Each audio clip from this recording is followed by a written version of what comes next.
ಗದಗ ಜಿಲ್ಲೆಯ ಲಕ್ಕುಂಡಿ ಹೊನ್ನಿನ ರಹಸ್ಯ.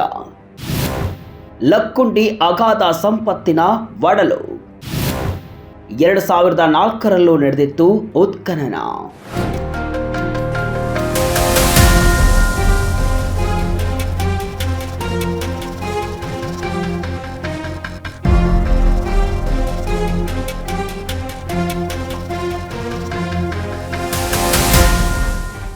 ರಾಜ್ಯದಲ್ಲಿ ಸಾಕಷ್ಟು ಸದ್ದು ಮಾಡುತ್ತಿರುವ ಗ್ರಾಮ ಅಂದರೆ ಅದು ಗದಗ ಜಿಲ್ಲೆಯ ಲಕ್ಕುಂಡಿ.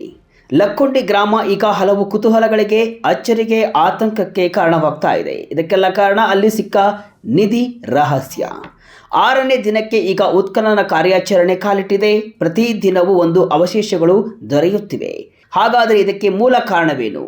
ಲಕ್ಕುಂಡಿ ಗ್ರಾಮದಲ್ಲಿ ವಾಸವಿದ್ದ ಬಡ ಕುಟುಂಬದ ತಾಯಿ ಮಗ ಇರುವ ಪುಟ್ಟ ಜಾಗದಲ್ಲಿ ನೆರಳಿಗಂತ ಸೂರು ಕಟ್ಟಿಕೊಳ್ಳುವ ಹಂಬಲವಿತ್ತು. ಅದಕ್ಕಂತಾನೆ ಮಗ ಪ್ರಜ್ವಲ್ ವೃತ್ತಿ ಕಾರ್ಮಿಕರ ಜೊತೆಗೂಡಿ ಅಡಿಪಾಯ ಹಾಕುವ ಕೆಲಸದಲ್ಲಿ ನಿರತನಾಗಿದ್ದ. ಹೀಗೆ ಅಗೆಯುವಾಗ ಗುದ್ದಲಿಗೆ ಟಣ್ ಎಂಬ ಶಬ್ದ ಕೇಳ್ತು. ಮತ್ತೊಮ್ಮೆ ಅಗದ. ಆಗ ಸಿಕ್ಕಿದ್ದು ತಾಮ್ರದ ತಂಬಿಗೆ.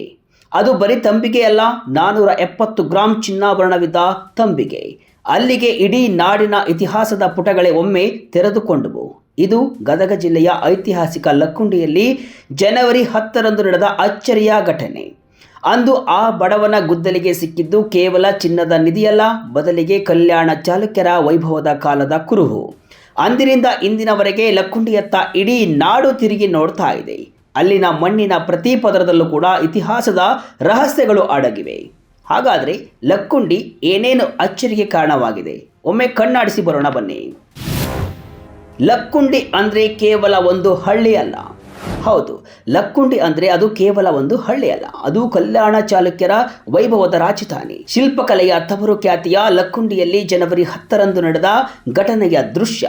ತಂಬಿಗೆ ಸಿಕ್ಕಿದ್ದೇ ತಡ ಈ ಗ್ರಾಮದತ್ತ ಇಡೀ ನಾಡು ತಿರುಗಿ ನೋಡಿದೆ. ಅಲ್ಲಿ ಉತ್ಖನನ ಆರಂಭವಾದ ಬಳಿಕವಂತೂ ಇಂದೇನು ಸಿಗುವುದೋ ಎಂಬ ಕುತೂಹಲ ಮನೆ ಮಾಡಿದೆ. ಲೊಕ್ಕಿ ಮತ್ತು ಗದ್ಯಾಣ ಇವೆರಡೂ ಚಿನ್ನದ ನಾಣ್ಯಗಳ ಹೆಸರು.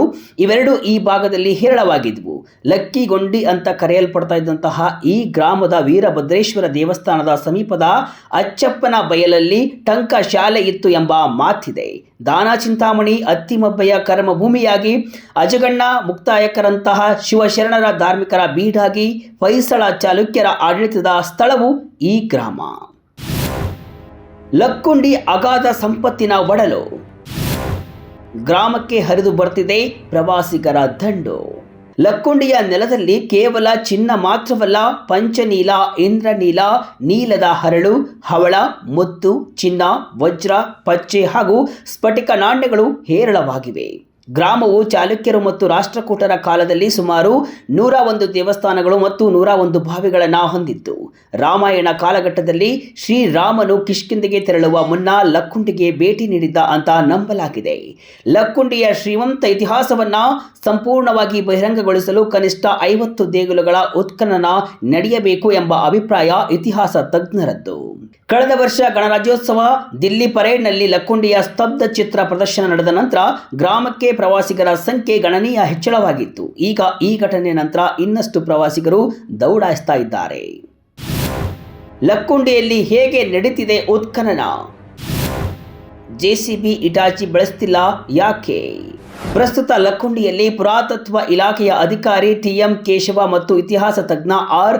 ತೇಜಿಕರ್ ಅವರ ನೇತೃತ್ವದಲ್ಲಿ ಬೃಹತ್ ಉತ್ಖನನ ಕಾರ್ಯ ನಡೀತಾ ಇದೆ. ಇಲ್ಲಿ ಯಾವುದೇ ಜೆಸಿಬಿ ಅಥವಾ ಬೃಹತ್ ಯಂತ್ರಗಳನ್ನು ಬಳಸ್ತಾ ಇಲ್ಲ.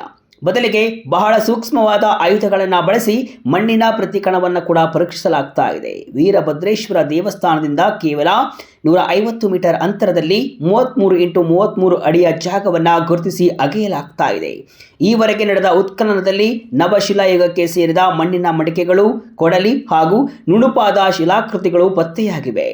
ಲಕ್ಕುಂಡಿ ಪಾರಂಪರಿಕ ಪ್ರದೇಶ ಅಭಿವೃದ್ಧಿ ಪ್ರಾಧಿಕಾರದ ಆಯುಕ್ತ ಶರಣು ಗೋಗೆರೆ ಅವರ ಪ್ರಕಾರ ಇಲ್ಲಿ ಇದುವರೆಗೆ 1100ಕ್ಕೂ ಹೆಚ್ಚು ಪ್ರಾಚ್ಯಾವಶೇಷಗಳು ಸಿಕ್ಕಿವೆ. ಸರ್ಕಾರದ ವತಿಯಿಂದ 3 ಎಕರೆ ಜಮೀನಿನಲ್ಲಿ ಬೃಹತ್ ವಸ್ತು ಸಂಗ್ರಹಾಲಯ ನಿರ್ಮಾಣವಾಗ್ತಾ ಇದೆ. ಲಕ್ಕುಂಡಿಯ ಸ್ಮಾರಕಗಳು ಯುನೆಸ್ಕೋ ಪಟ್ಟಿಗೆ ಸೇರಿದರೆ ಈ ಇಡೀ ಪ್ರದೇಶದ ಚಿತ್ರಣವೇ ಬದಲಾಗಲಿದೆ ಎಂಬುದು ಕೂಡ ಇಲಾಖೆಯ ಆಶಯ. 2004 ನಡೆದಿತ್ತು ಉತ್ಖನನ. 2003-4 ಮೇ ತಿಂಗಳಲ್ಲಿ ಎಚ್ ಕೆ ಪಾಟೀಲರು ಅಂದು ಸರ್ಕಾರದಿಂದ ಅನುದಾನ ಮಂಜೂರು ಮಾಡಿಸಿ ಉತ್ಖನನಕ್ಕೆ ಚಾಲನೆಯನ್ನ ನೀಡಿದರು. ಪುರಾತತ್ವ ಇಲಾಖೆಯ ನಿರ್ದೇಶಕ ಆರ್ ಗೋಪಾಡಿ, ಇತಿಹಾಸ ತಜ್ಞರಾದ ನಿವೃತ್ತ ಪ್ರಾಧ್ಯಾಪಕ ಆರ್ ಸುಂದರ್ ನಿರ್ದೇಶನದಲ್ಲಿ ಉತ್ಖನನ ನಡೆದಿತ್ತು ಕೂಡ.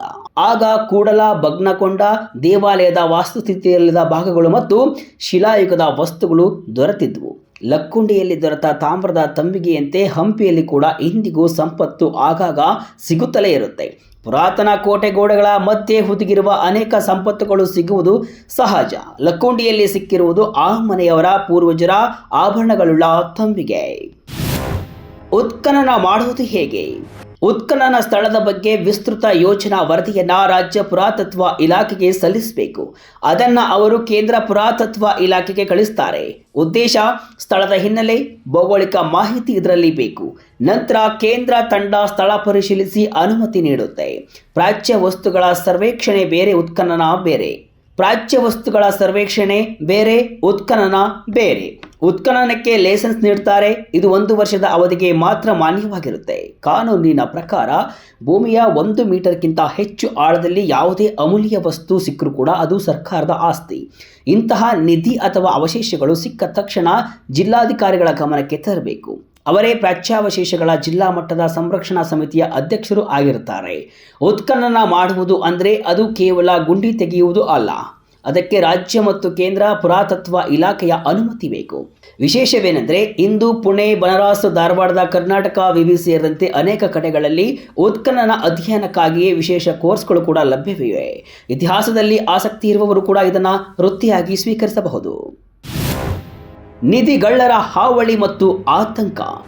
ಎಲ್ಲಿ ಚಿನ್ನದ ಸುದ್ದಿ ಹರಡುತ್ತೋ ಅಲ್ಲಿ ನಿಧಿಗಳ್ಳರ ದೃಷ್ಟಿ ಬಿದ್ದೇ ಇರುತ್ತೆ.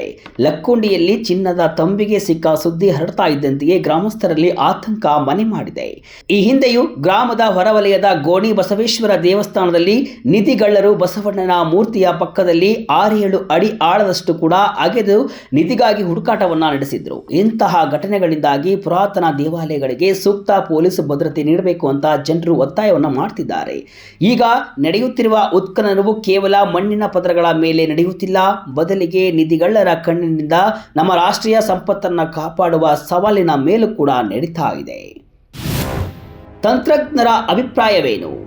ಪ್ರಸಿದ್ಧ ಪ್ರಾಗೈತಿಹಾಸಿಕ ಸಂಶೋಧಕ ಪ್ರೊಫೆಸರ್ ರವಿ ಕೋರಿಶೆಟ್ಟರ್ ಅವರ ಪ್ರಕಾರ ಭಾರತದಲ್ಲಿ ಇಂದಿಗೂ ಕೂಡ ಹಳೆಯ ಪದ್ಧತಿಯಲ್ಲಿ ಉತ್ಖನನ ನಡೀತಾ ಇದೆ. ಆದರೆ ಈಗ GPRನಂತಹ ಅತ್ಯಾಧುನಿಕ ತಂತ್ರಜ್ಞಾನ ಲಭ್ಯವಿದೆ. ಇದರ ಮೂಲಕ ಭೂಮಿಯನ್ನು ಅಗೆದೆಯೇ ಒಳಗೆ ಯಾವ ವಸ್ತುಗಳು ಇದೆ ಎಂಬುದನ್ನು ಎಲೆಕ್ಟ್ರಾನಿಕ್ ರೆಸಿಸ್ಟೆನ್ಸ್ ತಂತ್ರಜ್ಞಾನ ಬಳಸಿ ಪತ್ತೆ ಹಚ್ಚಬಹುದು. ಇದರಿಂದ ಸಮಯ ಮತ್ತು ಹಣ ಉಳಿತಾಯವಾಗುತ್ತೆ.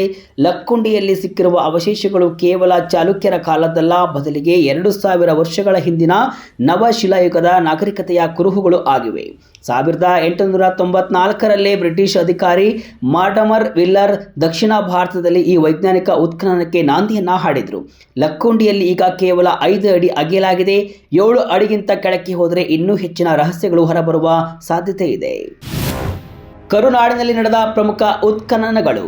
ಹಾಗೆ ನೋಡಿದರೆ ರಾಜ್ಯದಲ್ಲಿ ದಕ್ಷಿಣಕ್ಕಿಂತ ಉತ್ತರ ಕರ್ನಾಟಕವೇ ಹೆಚ್ಚು ಉತ್ಖನನಗಳಿಗೆ ಸಾಕ್ಷಿಯಾಗಿವೆ. ಉತ್ತರ ಮತ್ತು ಕಲ್ಯಾಣ ಕರ್ನಾಟಕದಲ್ಲಿ ಬಳ್ಳಾರಿಯ ತೆಕ್ಕಲಕೋಟೆ, ಸಂಗನಕಲ್ಲು, ಕುರಗೋಡು, ಅವಿಭಜಿತ, ಧಾರವಾಡ ಜಿಲ್ಲೆಯ ಹಿರೇಕೆರೂರಿನ ಹಳ್ಳುದ, ಕಲಬುರಗಿಯ ಬೂರಿಹಾಳ, ಕೊಪ್ಪಳದ ಸಿದ್ದೇಶ್ವರನ ಪರದಿಯಲ್ಲಿನ ಗವಿ, ರಾಯಚೂರಿನ ವಟಗಲ್, ಎಕಲಿಹಾಳ, ಮಸ್ಕಿ ಮತ್ತು ಚಿತ್ರದುರ್ಗದ ಗಡಿ ಊರು ಬ್ರಹ್ಮಗಿರಿಯಲ್ಲಿ ಉತ್ಖನನ ನಡೆದಿವೆ. ಇಲ್ಲಿ ಹಾಗೂ ಕಲಬುರಗಿಯ ನನ್ನತೆ, ಚಿತ್ರದುರ್ಗ ಚಂದ್ರವಳ್ಳಿಯಲ್ಲೂ ಕೂಡ ಅಶೋಕದ ಬಂಡೆಕಲ್ಲು ಕೂಡ ಶಾಸನ ಪತ್ತೆಯಾಗಿವೆ. ವಿಶ್ವ ಪ್ರಸಿದ್ಧ ಹಂಪಿಯಲ್ಲಿ ವರ್ಷವಿಡೀ ಉತ್ಖನನ ನಡೀತಲೇ ಇರುತ್ತೆ. ಇದೊಂದು ಅಕ್ಷಯ ಪಾತ್ರೆ ಇದ್ದಂತೆ. ದೊಡ್ಡಬಳ್ಳಾಪುರ ಸಮೀಪ ರಾಜ್ಯಘಟ್ಟದ ಬುದ್ಧ ವಿಹಾರದಲ್ಲಿ ಕಳೆದ 1 ವಾರದಲ್ಲಿ ಉತ್ಖನನ ನಡೆಯುತ್ತಲೇ ಇದೆ. ಮೈಸೂರು ಭಾಗದ ಹೆಮ್ಮಿಗೆ, ತಿ ನರಸೀಪುರ ಮತ್ತು ಜಡಿಗೇನಹಳ್ಳಿಯಲ್ಲಿ ಈ ಹಿಂದೆ ಯಶಸ್ವಿ ಉತ್ಖನನ ನಡೆಸಲಾಗಿತ್ತು.